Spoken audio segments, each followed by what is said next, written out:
After a long period of working away from home, I returned to find that the treasures I had in my room were gone.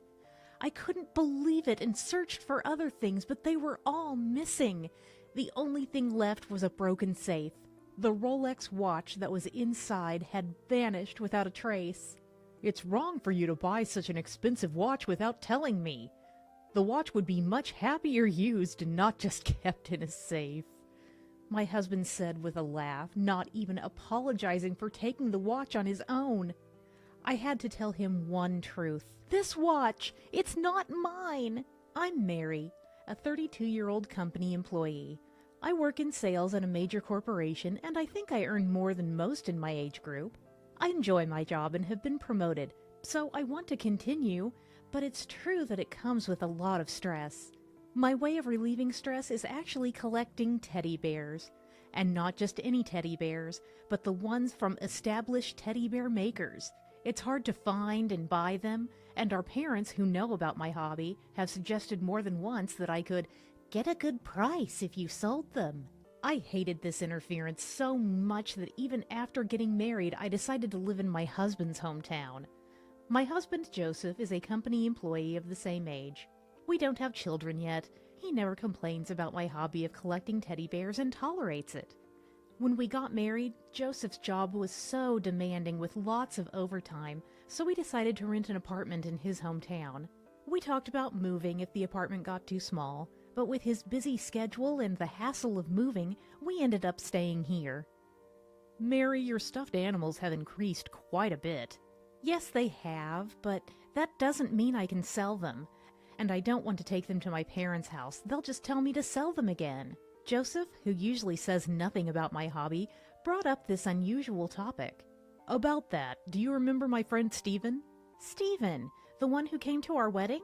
I barely remembered Stephen as Joseph's classmate from his student days who had attended our wedding.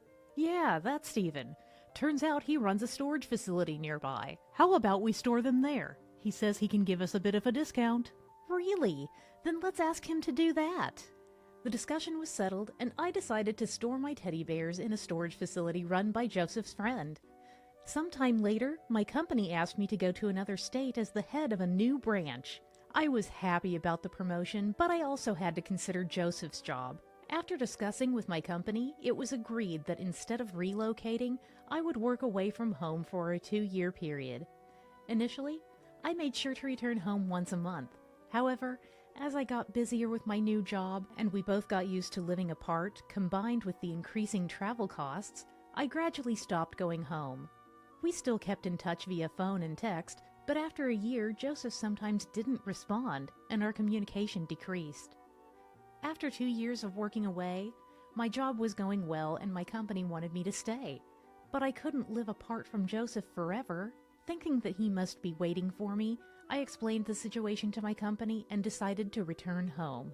The day before returning, I said, "I managed to get a flight tomorrow during the day. I'll be back then. The moving stuff will be sent later." "Got it. I can't pick you up because of work, but take care." After this exchange, I flew home the next day. When I returned to the apartment, the living room and my room were tidier than I expected. It's cleaner than I thought. Joseph must have cleaned up. Wait! Where are the teddy bears that were here? Maybe he put them in the storage room.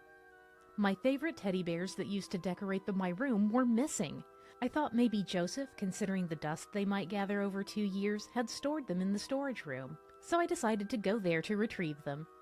Inside, I was shocked by an unexpected scene. Not a single one of my teddy bears was there. They were all gone, even the dust covers. The only thing left in the storage room was a forcibly open and broken portable safe. When I hurriedly called the manager, a man, not Stephen, introduced by Joseph, answered and said, "For the past 2 years, a man has been coming and going from the storage room. Stephen, the manager, he's stepped out today, and I'm covering for him." I had many questions for Stephen, but resigned myself to asking Joseph about the situation. If Joseph had no idea either, I would need to report it, so before leaving, I took some photos of the storage room. After a while, Joseph came home. The first thing I thought upon seeing him was, has his face changed? He wasn't fatter, but something about his hairstyle, hair color, and the way his eyebrows were groomed, his whole demeanor seemed like a different person. Without much of a greeting, I immediately asked about the teddy bears. "Hey Joseph, do you know what happened to my teddy bears? The storage room was empty." "Calm down, Mary. I disposed of the stuffed animals." "Disposed? You didn't throw them away, did you?" Joseph looked at me, smiled, and shook his head. No, I sold them. Remember what your mom always said? That these brand teddy bears could be sold for a high price? I had an appraiser come to the storage room and he was amazed. I've never seen so many well-preserved, famous brand teddy bears. Sold them for way more than the prices listed on their website. I could only stare at Joseph in disbelief. He seemed like a completely different person from last time we met. He sold the teddy bears I cherished without my permission? I didn't want to believe it, but seeing Joseph smiling and happy made it all too real. "Wait! Why did you sell them? You knew they were my precious teddy bears that I'd been collecting for so long, right?" "Well, actually, I was short on living expenses, so I had no choice but to sell them." "Short on living expenses? What do you mean? You have a job, and I've been sending the rent every month, haven't I?" "There were times when I didn't have enough money for entertainment expenses." Joseph said this with a smirk, showing no remorse. Seeing him brazenly sell someone else's belongings made me realize that my love for him had crumbled. Entertainment expenses? Wait, what about that watch? You didn't have that before. "Oh, this? My old one broke, so I bought a new one." I was shocked to see the gleaming watch face. It was the $2,000 watch Joseph had mentioned before. "You sell my teddy bears because you're short on living expenses, yet you buy a $2,000 watch for yourself. You should use that money for living expenses." "Don't be so mad. Having a good watch means I won't be looked down upon by clients." This attitude made me suspect that he was also behind the broken portable safe. I asked him about it, and my face turned pale. "Hey, there was a broken portable safe in the storage room. Don't tell me you sold its contents too. You did, didn't you? How could you do such a thing?" "It would be suspicious if there was only a safe among the teddy bears, right? It was a simple portable safe, easy to open with a hammer. And you, can you really say anything about my watch? You had hidden a ridiculously expensive Rolex. Keeping that watch locked up in a safe is pitiful. I sold it to someone who would actually use it." I couldn't understand what Joseph was saying anymore. Still, I asked the question that bothered me the most. "How did you even get into the storage room in the first place?" "I made sure only I could enter to prevent my parents from taking anything, and I always had the key with me, so you shouldn't have been able to get in." "Oh, that key? I borrowed it from Steven. It's fine, we're married after all. You also bought such an expensive watch without telling me, so it's fair." I sighed deeply and looked at Joseph. The smirking Joseph was not the kind, loving husband I knew.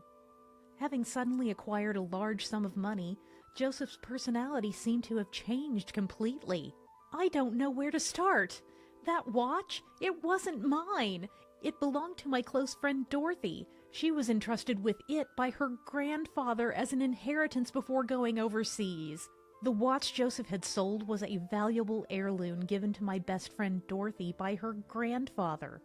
Taking it overseas or leaving it in an unattended house both posed risk of theft. So we placed it in a trunk room in Joseph's hometown, far from where we lived, and locked it in a safe for triple security. I thought that by taking the keys with me while on my solo assignment, no one would be able to enter. I never imagined the building manager would give out a spare key. It must have sold for a high price. I saw online that it could fetch up to $15,000. It was so valuable that I stored it in a trunk room known only to me in this area to prevent theft. To think that you broke into the safe and sold it. What should I do?" "Quit your nagging. It's partly your fault for not explaining. It has nothing to do with me. It's your fault for showing off and hiding it," Joseph retorted, putting the blame on me. That day he was too angry to speak further. I intended to have Joseph compensate for it, but first, I needed to apologize to Dorothy. Though she had just returned from abroad and was likely busy, I was fortunate to reach her by phone immediately. "Dorothy, it's been a while. Sorry for the call during a busy time, but I have something important to apologize for. Actually, my husband sold your precious watch without permission. It was properly stored in the trunk room and safe, but he knew the storage manager and got in without permission." "What? He went in the trunk room without telling you? But the safe was locked and I have the key." "He said he broke it open with a hammer. I'm so sorry. I can't afford to buy an equivalent watch with my savings right now, but I promise to repay the money, even if it takes time." Upon hearing my voice, Dorothy said, "I'll come over tomorrow and hear the details. For now, just rest well and calm your mind." Even though she told me to rest, I had no appetite and couldn't even imagine being able to sleep. Seeing Joseph eating and sleeping as he pleased brought tears to my eyes. The next day, without a wink of sleep, Dorothy arrived at our house at 8 a.m. "Good morning, Mary. Is it okay if I talk to Joseph?" Dorothy showed a strained smile. "Of course, come in," I invited Dorothy inside. Joseph, woken up early, grumbled, "Can I get some rest on my day off? It's rude to come this early in the morning." "The one being rude is you, for selling my watch without permission." Joseph, facing Dorothy's anger, apologized. "I didn't know it was that important. I'm sorry." But Dorothy wasn't satisfied. "Even if you didn't know it was mine, it's wrong to steal and sell someone else's belongings. Compensate for my watch and Mary's teddy bears." "I'm sorry, but I don't have any money. I really have nothing." "What do you mean you have no money? You're wearing an expensive watch. If you sold that, it should cover at least a few teddy bears. How could you be struggling so much that you needed to sell your wife's belongings?" When Dorothy pressed him, Joseph uncomfortably tried to blame me. But when Dorothy responded with a puzzled, "What? So?" demanding, "Say that again," she became increasingly assertive and finally turned visibly upset. "There's nothing left to sell for compensation. Even this watch still has payments due on it." "What do you mean by other things? No way." I hurried back to my room and checked my desk drawer. My laptop and other items were gone. I had been crying in my room since I returned home yesterday, so if Joseph had taken them, it must have been before I got back. "Joseph, did you sell my laptop too?" "What's going on here? We need a clear explanation." Pushing Dorothy aside, I grabbed Joseph by the collar. He confessed, "Actually, there's someone I like. I used the money to buy a present for them." "What? Who is that?" I confronted Joseph in a surprisingly low voice. "I met her at a club where I was entertaining clients. It started out as just fun, but—" "A club girl? She's obviously working. You took her professional demeanor seriously? Unbelievable!" "Believe it or not, Karen, she's serious about me. Unlike you, she can't live without me." Joseph had become seriously involved with a woman from the club, claiming she offered something I did not. "So you're saying you sold other people's belongings to support a club girl? That doesn't change anything." "It's serious. You wouldn't understand." Joseph, in complete defiance, spoke of his love, while the love of his wife was disappearing right in front of him. What was he thinking? Could it be the savings too?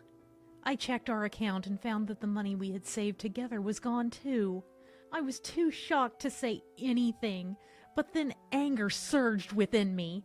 Ignoring Joseph, who was rubbing his neck, I grabbed Dorothy's hands. "Dorothy, let's go to the police." "What? The police?" Joseph was surprised that I suggested going to the police, but it was the obvious response. "I'm going to sue. I was planning to repay Dorothy for her watch, but not anymore. A man who steals and sells other people's things and cheats should be arrested." "Yes, it's good that you've come to terms with this, Mary. Let's go to the police." As Dorothy and I, smiling, headed towards the door, Joseph panicked and clung to us. "What? This is a joke, right? You're calling the police over an affair?" "What you did is a crime. We're going to the police to file a report. I'm not sure about the process, so I'll ask for advice on how to proceed." "Right. If it goes to trial, we'll need a lawyer. Let's pick a law firm later." Joseph tearfully apologized and begged, but I pushed him away and left the house. At the police station, I learned not only Joseph, but also Stephen, the storage manager, were responsible. I then consulted a lawyer and initiated legal proceeding against both of them. Afterward, Dorothy and I returned home to pack up my nearly empty belongings. Joseph, seeing that I hadn't brought police, changed his attitude completely and began to berate me. Ignoring him, I moved into a single apartment. I sent legal documents to Joseph for compensation for the collections and filed for divorce. And I made a claim against Stephen for handing over the keys without permission. Dorothy sent Joseph documents demanding compensation for the watch's value. A few days later, after receiving the documents, Joseph and Stephen panicked and proposed a settlement. "I'm sorry. I never thought it would come to this. Joseph threatened me, saying he'd spread bad rumors if I didn't give him the key," Stephen said, almost crying. "You handed it over just like that? I wonder how you've managed until now." I dismissed Stephen's excuse. "I really don't have any money. Please forgive me." "I know. That's why I'm in the process of arranging for the court to garnish your wages." Joseph tried to escape compensation, but neither Dorothy or I would forgive him. We would ensure he paid through wage garnishment.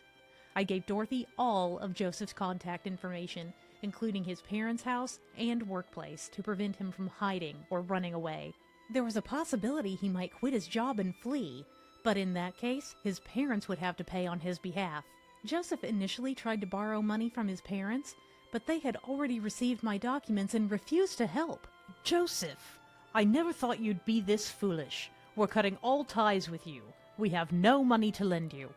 Financially strained due to the compensation and restitution to Dorothy, Joseph then turned to the club girl for help. However, to the woman at the club, Joseph was just another customer. She paid him no attention at all, which apparently came as a shock to Joseph. Unable to accept reality, Joseph exclaimed, "Do you have any idea how much money I've spent for you?" "I've explained this many times. Our relationship is just that of a service provider and a client. I'll accept presents, but that's all it is." "I even broke into a safe to get that money for you." Joseph ended up confessing more to Karen than he should have. Hearing this, Karen was appalled. "You did that on your own. Don't drag me into it. Can someone please kick him out?" "Wait, Karen, what am I supposed to do without you?" Then the staff came and kicked Joseph out, banning him from the club. The club was a nice place he frequented for business entertainment. Coincidentally, a client who was present witnessed the scene and reported it to people at Joseph's company. The incident of breaking into the safe and seeking help from the woman at the club became known not only to the client, but also within Joseph's company. As a result, Joseph was demoted from his managerial position and received a pay cut. At the company, Joseph, known for selling his wife's belongings and getting serious about a club girl, only to be dumped and divorced, was completely ignored by the female employees. He lost his place at the company and continued to pay off his debts with his reduced salary. I wondered whether it was lingering feelings for Karen or just cowardice on his part. It seems he doesn't have the courage to quit his job and flee somewhere far away, so he's been making the payments regularly. Stephen, the storage manager, was caught giving the key to Joseph without my permission, and his real bad reputation spread, leading to mass cancellations by his clients. This led to the worsening of his business and eventual closure. Even now, Stephen and Joseph are still blaming each other and fighting. My work was recognized, and I was requested to return from my assignment and formally transfer. Although I troubled my close friend Dorothy, she didn't mind and still keeps in touch with me. We still communicate and meet up when I return to our hometown. In my new location, I've made friends, and my work is going well. I'm enjoying my life in this new place.